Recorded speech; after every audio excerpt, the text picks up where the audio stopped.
안녕하십니까. 오늘은 이제 남양주 시장도 지내시고 이번에 남양주에 출마하셨다가 아쉽게 석패를 했지만 국민의힘의 탄핵 반대 원외 당협 위원장 모임을 한 80명 정도 하고 있습니다. 이 모임을 이끌고 있는 우리 조광한 남양주 시장님을 모시고 이번에 이 모임에서 15일 날 15일 이게 토요일입니다. 토요일 날 이제 공수처, 그다음에 서부지법, 그리고 이제 헌재까지, 특히 서부지법부터 헌재까지는 도보로 행진을 하는 이런 데 모임을 합니다. 이 모임에 대해서도 한번 살펴보고 현재 여러 가지 공수처, 그다음에 법원, 헌재의 문제점을 한번 살펴보도록 하겠습니다. 먼저 이게 네. 원외 당협위원장 모임은 어떤 분들이 참여하고 있습니까? 예, 지난 작년 22대 총선에서 이제 아깝게 국회의원이 되지 못한 분들, 그런 분들을 원외위원장이라고 합니다. 그 원외위원장 한 80여 분이 우리 윤석열 대통령의 최근 일련의 과정이 이건 너무나 불법적이고 부당하다는 그런 공분에 의기투합해서 지금 모여서 활동하고 있는 그룹입니다. 제가 원외 당협위원장 모임을 이끌고 있지는 않고요. 저도 구성원 중에 한 사람입니다. 전직 의원들도 꽤 계시죠. 우리 원희룡 장관 같으신 분들도 계시고, 조금 대중에게 알려진 분들은 이 쾌도 낱말을 진행했던 박종진 위원장도 있고, 그 다음에 이제 국민의힘 사무총장을 지내셨던 김선동 의원도 계시고, 성북에 또 이상규 위원장도 계시고, 이렇게 많은 분들이 지금 열정을 가지고 참여하고 계십니다. 예. 근데 제가 명단을 한번 봤거든요. 네. 전에 설날에 구치소에서 세배도 드리고 했지 않습니까? 예, 그랬죠. 예, 그때 명단을 보니까 한동훈 계보의 박상수나 인천에, 네. 그다음에 세종시의 류재화, 네. 그다음에 오신하는데 오세훈 시장 밑에 부시장했잖아요. 예. 그다음에 강동의 이재영, 네. 이런 분들은 안 보이는데 몇 명이 빠진 거예요?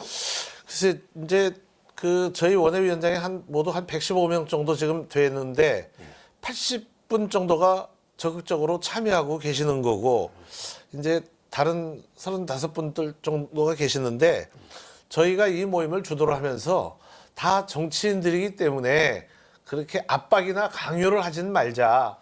스스로 자발적으로 지금 현재 일어나고 있는 일련의 과정들이 정말로 이것이 우리 사회를 옳은 방향으로, 건강한 방향으로 이끌고 있는 것이냐, 아니면 정말 국가가 망할지도 모른다는 그런 위기의식을 가지고 이 판단을 하느냐, 이런 각자의 판단에 맡겨서 이 참여를 일단 자율에 맡겨서 이렇게 했습니다. 그러니까 특정 누구가 빠지고 어떤 특정인들이 다 들어오고 그런 모임은 아니라고 저는 규정하고 싶습니다. 예.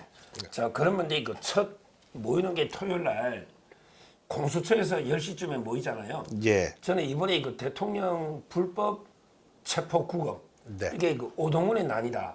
지금 오동훈 공수처장이요. 예. 오늘 조선일보 보면 이제 차량을 바꿨대요. 네. 본인도 신변의 위협을 느껴가지고 연두색의 관용차를, 네. 일반 차량의 관용차를 바꿀 정도로 지금 상당히 본인도 신변 위협을 느끼는가 봐요. 예. 그래서 저는 오동훈이가 이게 총체를 불법으로 구금했다고 보고, 이게 한 달 전이잖아요. 예. 그래서 10시에 공처에서 모이는데, 예. 일단 이 공처에서는 어떤 게 잘못을 했다고 보십니까? 저는 우리 국가사회의 모든 비극은 오동훈과 공수처에 의해서 시작이 됐다고 생각합니다. 결국은 법 질서의 준수가 굉장히 중요한데, 공수처가 법 질서를 우선 일단 위반했죠. 불법입니다. 왜냐하면 이런 것이죠. 수사권이 없어요. 근데 수사권이 있다고 강변을 하죠. 그거는 시정 잡배들이나 하는 주장이지 법률가들이 하는 주장은 아니죠. 여전히 공수처가 수사권이 있었기 때문에 정당한 행위였다라고 생각한다면은 지적 능력이 부족한 거고, 만약에 이거 조금 깨름칙하다라는 것을 알고도 그랬다면 그 사람은 법조인이 이전에 인간적 양심을 저버린 정말 하류 인간이라고 볼 수밖에 없는 것이죠. 분명한 것은 본인이 저지른 죄악은 당장은 모면할지 몰라도 역사는 반드시 심판합니다. 제가 늘 강조하지만 인과응보에는 시차는 있어도 오차는 없습니다. 그거를 분명히 알고 있기 때문에 본인도 일시적인 방편으로 차량도 바꾸고 피할 수 있을지는 모르지만 언젠가는 아마 굉장히 준엄한 심판을 받을 것이라고 생각합니다.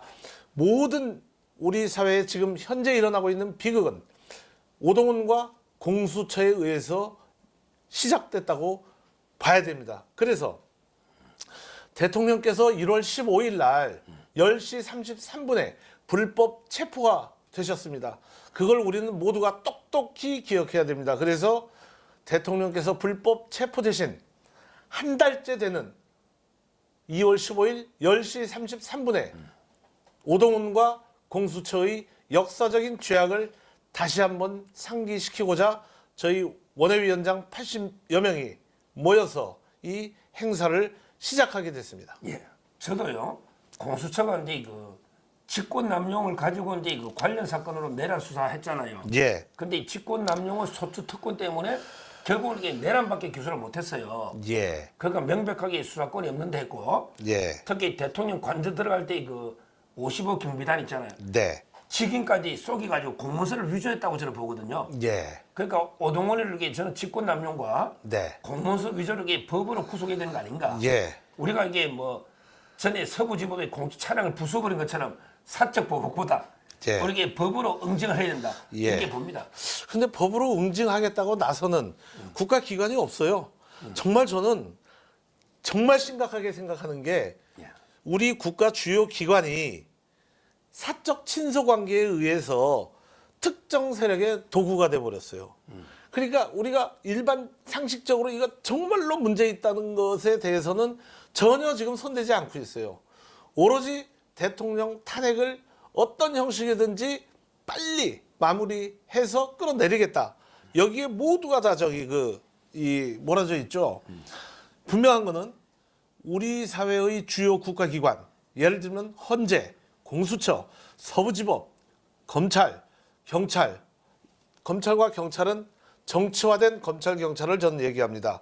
이런 주요 국가기관들이 사적 친분과 친소관계, 뭐 국정원도 포함이 되죠. 완전히 그들의 도구가 돼버렸어요. 그래서 지금 현재는 대한민국의 중요 직위에 있는 사람들이 그들의 양심의 소리에 귀를 기울이고 있는지 국민들은 정말로 착잡하고 비참할 수밖에 없는 상황입니다. 예. 결국은 이제 그게 좌파 사법 카르텔인데요. 공수처장 오동훈 이장학이 우리법연구회 출신 판사입니다. 예, 그러면 이게 그 자연스럽게 자기가 중앙지방 법원에 영장을 청구해야 되거든요. 예, 왜 그러냐면 이게 그 기소권이 없는 사건은 무조건 중앙지검으로 이송하잖아요. 예, 근데 이자가 이제 같이 우리법 연구했던 게 그때 서부의 정계선 예. 법원장이에요. 예. 우리법 연구회. 예. 그다음에 그 이순영 네, 영장 담당이 또 우리법 연구회거든요. 예. 그래서 이제 그 서부로 불법으로 가서 이순영이가 체포영장 발부하고 예, 그다음에 그 차은경이가 구속영장 했잖아요. 예. 이게 저도 총체적 불법이 보는데 여기 대해서는 이게 어떻게 보시는지요? 뭐 대다수의 국민들이 이번에 우리법 연구회의 실체를 파악하게 됐죠. 이게 민주주의의 최후의 보루는 사법 질서입니다. 그리고 그 사법이 공정하냐 또 적법성이 있느냐인데 이 공정성과 적법성이 공수처와 서부지법에 의해서 완전히 무너졌습니다.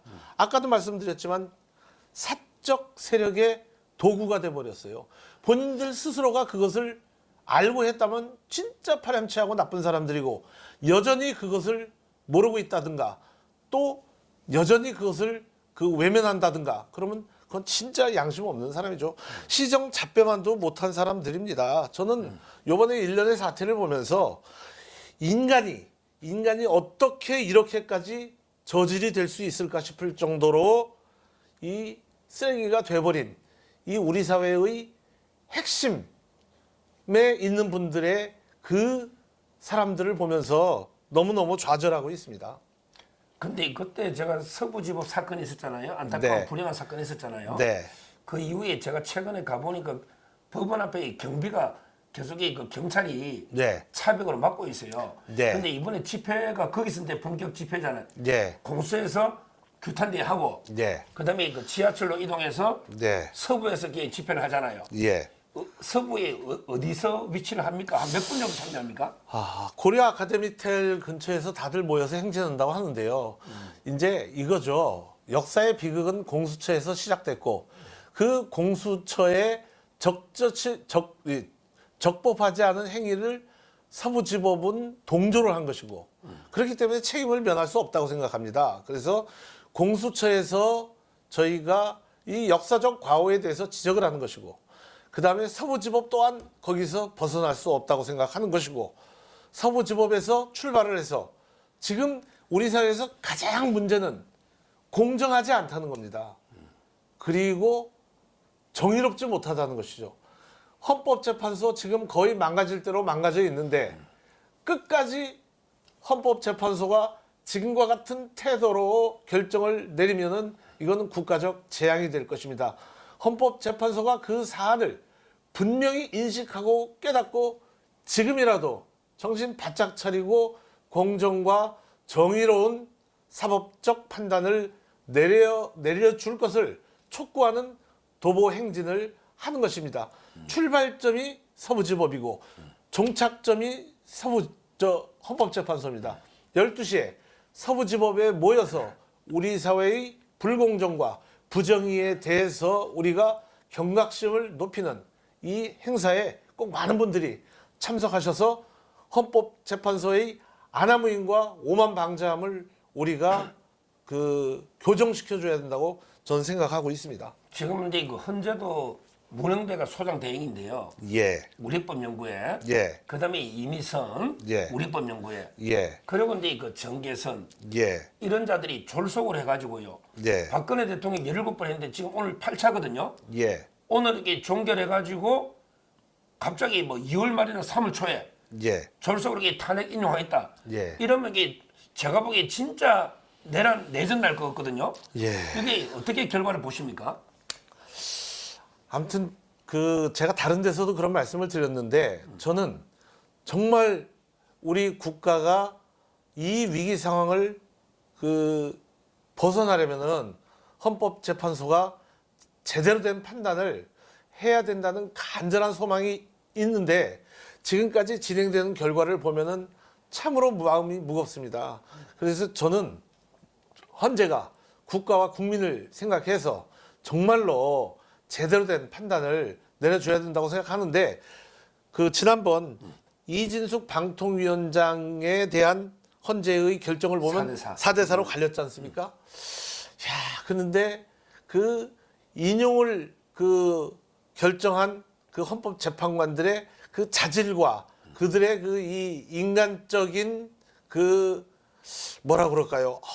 어떻게 그럴 수 있을까 하는 왜냐면 2시간밖에 일을 안 했다면서요. 예. 그리고 어떤 중요직에 있는 사람을 탄핵까지 이르게 할 때는 정말 중대한 잘못과 중대한 결함이 있어야 되는데 그 2시간의 행위에 대해서 중대한 잘못과 중대한 결함을 우리 판단하셨다면 그분들의 지적 능력을 정말로 의심할 수밖에 없죠. 그런데 그런 분위기와 그런 몰아가기 식으로 이렇게 한다면은 그들은 아마 역사의 준엄한 심판을 받게 된다고 저는 확신을 합니다. 예. 지금 이제 오늘 대통령 대리인단 네. 그래서 긴급 지금 뉴스가 나오는 게 예. 만약에 이대로 이게 재판을 졸속으로 끝내 선고하면 예. 중대한 결심을 할 수도 있다. 예. 이렇게 경고를 했거든요. 예. 저도 이런 식으로 졸속으로 수사 기록 가지고 이게 무조건 유죄로 탄핵 인용해놨고 예. 짜고 치면 대통령이 재판에 응할 필요 없다 봐요.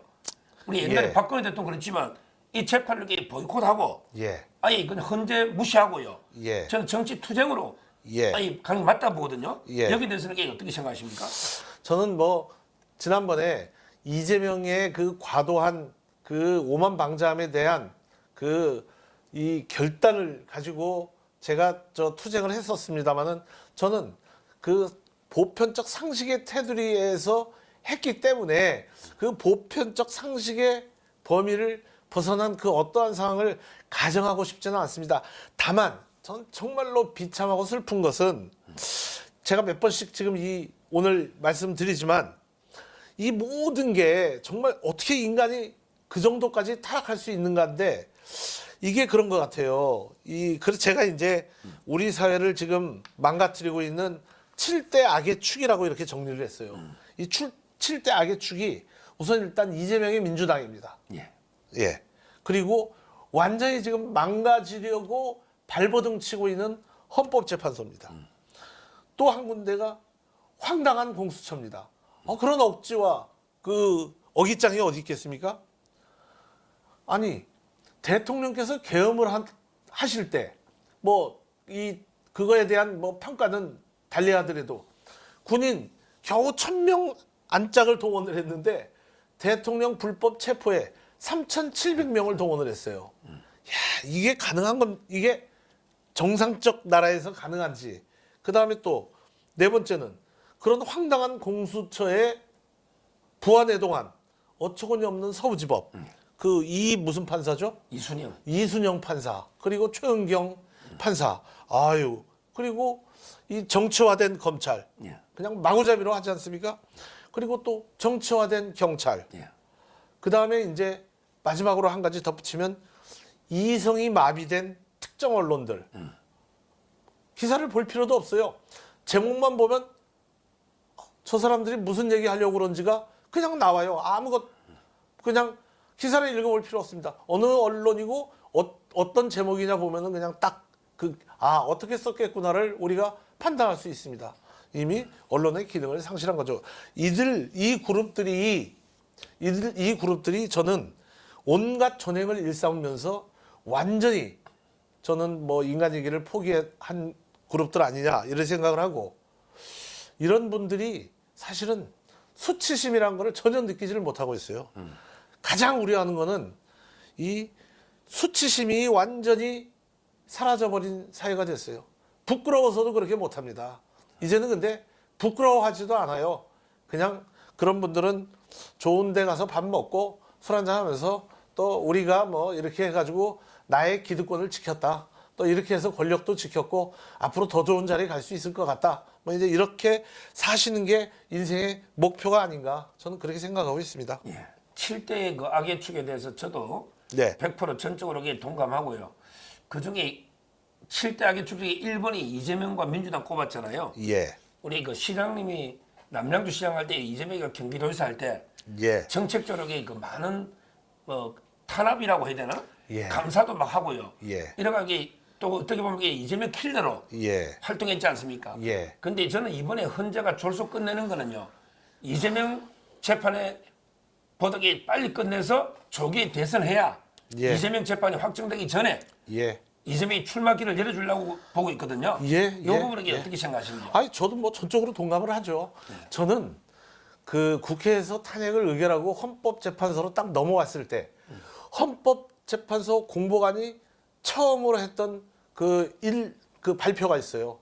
그 발표를 보고 헌재는 가장 빠른 시간에 가장 불공정하게 결론을 내리겠다고 마음을 먹었구나라고 생각을 했어요. 근데 그런 느낌이 왔죠. 그래서 그 후에 보니까 우리 헌법재판관들 중에 몇몇 분들의 자질은 정말 의심스럽고 그런 분들이 어떻게 그렇게 국가의 중요한 역할을 맡을 수 있는지 우리 사회의 시스템에 좌절을 할 수밖에 없었고요. 그리고 이제 헌법재판소장 권한 대행이라는 분은 진짜 참 그분은 우린 부끄러워서도 집 밖으로 못 나올 것 같아요.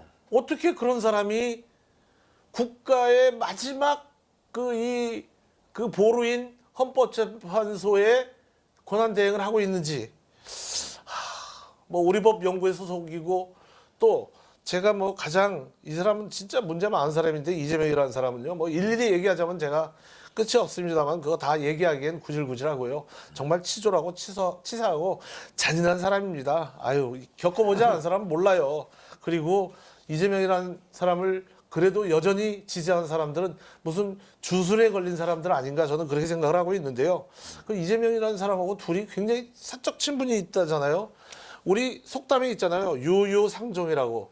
역시 비슷한 사람들은 비슷한 사람들끼리 모이는 모양입니다. 근데 그런 사람들이 국가의 주도권을 장악하고 있으니 우리나라가 얼마나 이게 지금 심각한 상황입니까?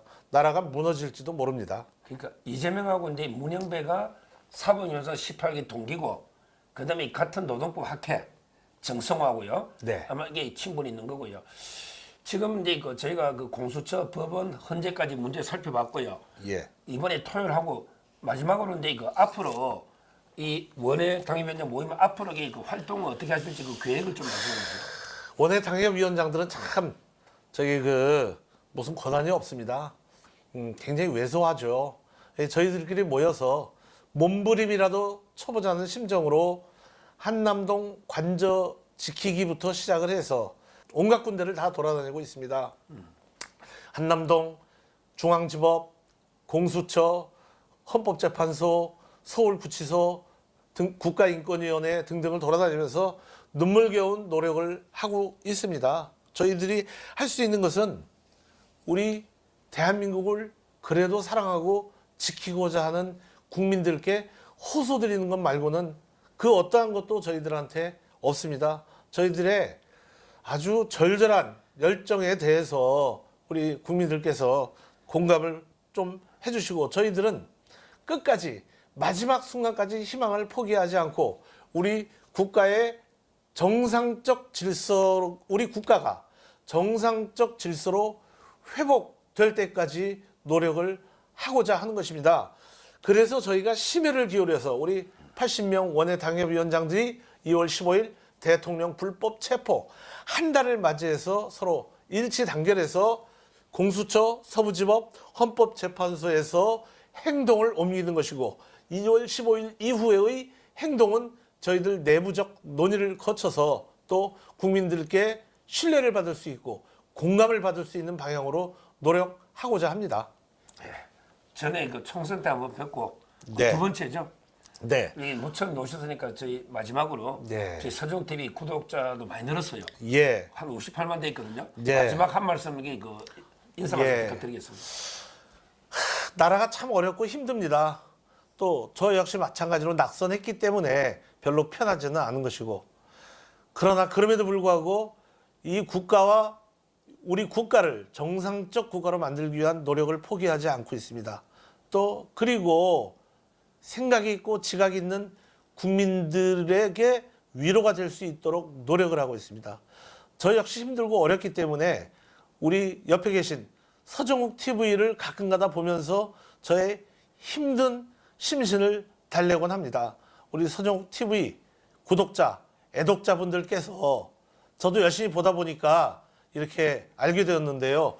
좋아요, 구독 뭐 이런 거 저 다 눌러주시고 우리 서정욱 우리 진행자가 앞으로 우리 대한민국의 각종 사회 문제에 대해서 나름의 정확한 기준선과 국가의 미래를 위해서 역할을 할 수 있도록 도와주시기를 간곡히 호소드립니다. 그리고 저희 원외 외로운 80명 그 당협위원장들께 많은 성원과 격려를 간절히 부탁드리겠습니다.